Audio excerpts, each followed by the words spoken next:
واه حمزه هوتک ټول ویسټ انډیز ولړزاوه. ویاړ ملګرو، حمزه هوتک سره تل د میرې چلن شوی ده. هوتک هغه لوبغاړی ده چې تل یې افغانانو په خوله موسکا راوستې ده او خوشحاله کړي دي. حمزه هوتک ډېر وخت یې له لوبو کېنولی و په یوه بهانه او په بله بهانه، ځکه چې واسطه یې نه درلوده، خو استعداد هېڅکله نه پټېږي او نه به یې دا د فساد ککړ چارواکي پټ کړي. ملګرو، نن حمزه هوتک خپل ټیم څه چې ویسټ انډیز یې هم حیران کړ چې دا یې راسره څه وکړل.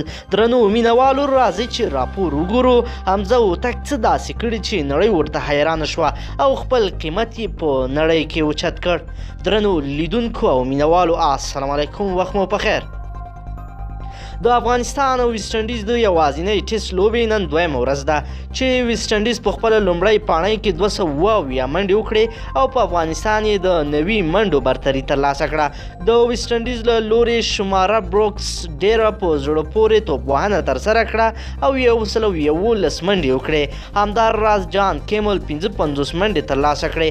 د افغانستان له لورې حمزه هوتک په زړه پورې توپوهنه ترسره او په خپله لومړۍ ټیسټ لوبه کې 15 لوبغاړي وسوځول. همداراز راشد خان 3 او ظاهر خان 2 ویکټې ترلاسه کړې. تر دې مخکې د لوبې په لومړۍ ورځ پچه ویسټ انډیز ګټلې وه او لومړۍ توپ اچونه غوره کړې وه.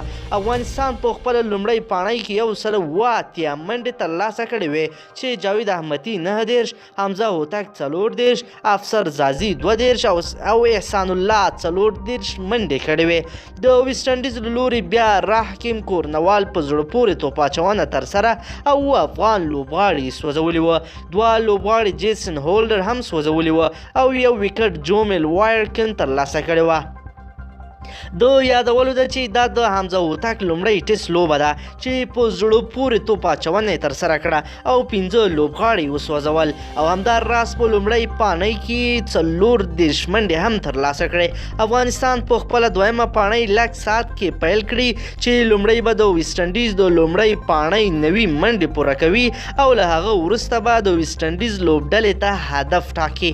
درنو لیدونکو، که چیرې غواړئ چې د کرکټ له مهمو خبر شئ نو زموږ چینل در سره ضرور سبسکرایب کړئ.